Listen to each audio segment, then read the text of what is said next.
Comme nous l'avons annoncé, on a vu les facteurs internes de la décolonisation des territoires africains. Maintenant, nous allons aborder les facteurs externes. Comme nous l'avons annoncé, après l'analyse des facteurs internes de la décolonisation des territoires africains, maintenant nous allons aborder le grand 2, c'est-à-dire le deuxième grand point, qui va nous permettre de parler des facteurs externes à l'Afrique et qui ont contribué à la décolonisation des territoires africains. Donc, grand 2, les facteurs externes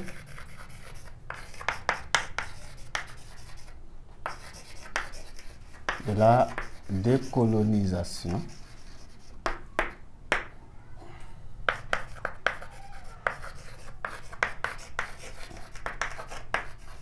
de l'Afrique. Au niveau des facteurs externes, nous allons retenir comme premier facteur ou premier élément l'action de l'ONU. Donc, petit 1, l'action de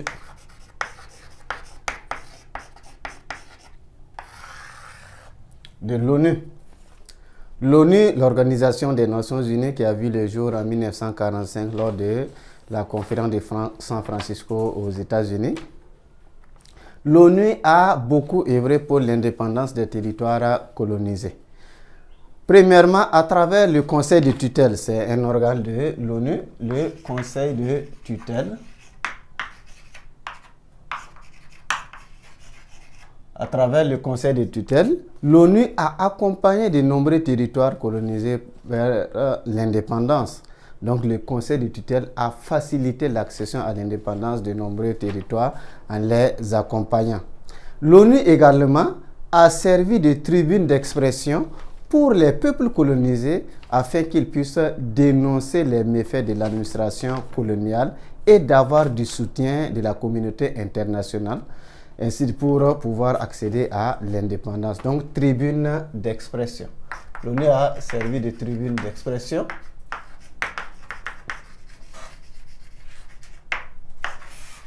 pour les peuples colonisés.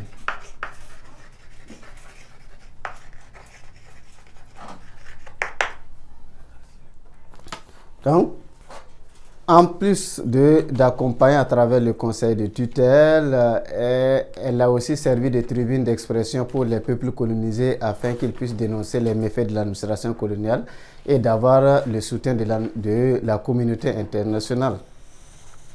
Aussi, l'ONU a mis la pression sur les métropoles afin qu'elles puissent libérer les peuples sous domination coloniale, puisque l'ONU a des principes. Il y a la non-ingérence, il y a également le droit des peuples à disposer d'eux-mêmes.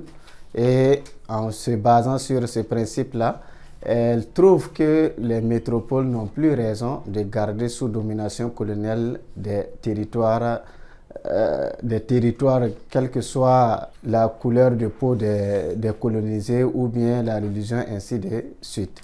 Donc, elle a aussi servi de cadre de soutien concernant les grandes puissances pour que ces dernières puissent appuyer également les mouvements d'émancipation dans les territoires africains. Donc l'ONU, on peut retenir en gros que l'ONU à travers le conseil de tutelle a accompagné de nombreux territoires vers l'indépendance. Elle a servi de tribune d'expression pour les peuples colonisés, pour que ces derniers-là puissent dénoncer les méfaits de l'administration coloniale et d'avoir le soutien de la communauté internationale. Elle a également mis la pression sur les métropoles afin qu'elles puissent libérer les peuples sous domination coloniale en se basant sur certains de ces principes, comme le droit des peuples à disposer d'eux-mêmes. Elle a également été un cadre où on a mobilisé les soutiens des grandes puissances comme les États-Unis, ainsi de suite, l'URSS, pour pouvoir accompagner les mouvements d'émancipation au niveau des territoires colonisés. Après l'action de l'ONU, nous allons voir également l'action des grandes puissances. Donc, l'action des États-Unis, l'action des États-Unis et de l'URSS. Action des États-Unis et de l'URSS. Les États-Unis et l'URSS sont deux grandes puissances. Ce sont, si on peut le dire ainsi, les deux superpuissances mondiales qui régulent le fonctionnement des relations internationales. Ils ont pendant longtemps, se sont combattus pendant longtemps durant une guerre atypique qu'on peut qualifier de guerre froide.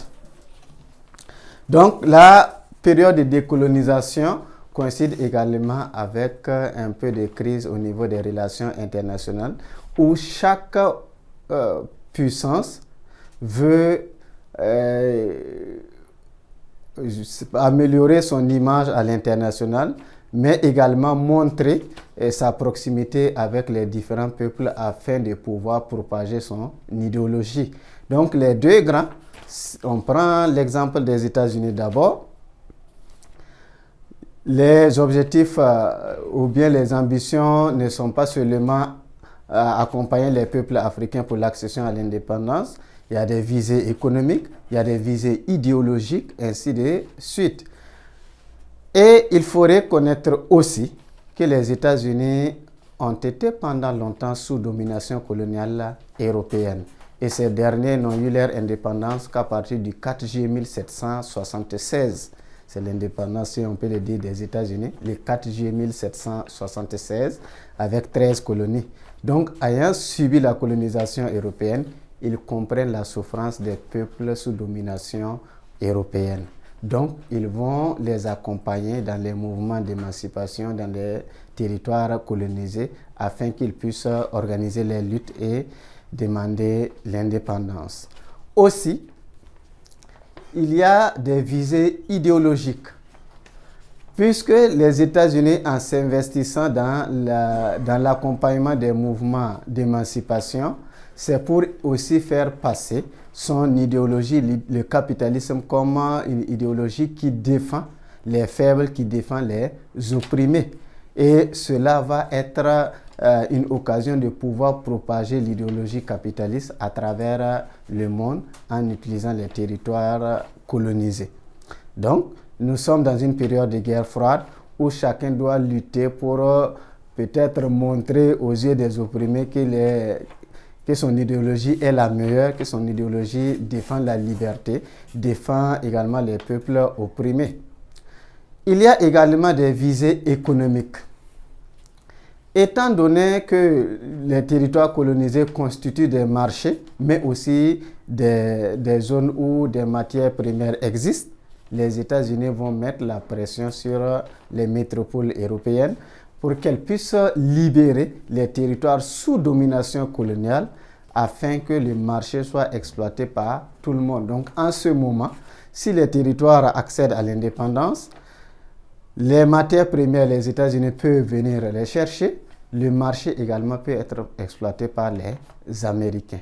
Donc, ce n'est pas seulement par humanisme, mais c'est pour défendre leur idéologie, l'idéologie capitaliste, mais aussi pour pouvoir trouver des sources afin de développer leur économie. Les matières premières, mais également le marché d'écoulement des produits américains. Et au niveau de l'URSS, c'est des visées, on peut dire, essentiellement idéologiques. Faire comprendre aux territoires colonisés que le communisme, c'est la meilleure idéologie et que le communisme défend les peuples opprimés, défend les peuples faibles, défend les peuples sous domination coloniale. Et aussi, pour l'URSS, le système colonial européen, c'est un élément clé du capitalisme international. Donc, participer à déstabiliser ce système colonial-là, c'est participer à la grande révolution contre l'impérialisme, contre le capitalisme sous toutes ses formes.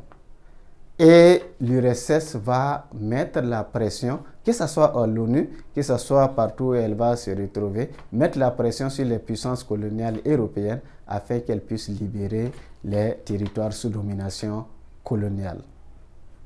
Donc ici, comme l'action des deux grandes puissances, les États-Unis et l'URSS, pour les États-Unis,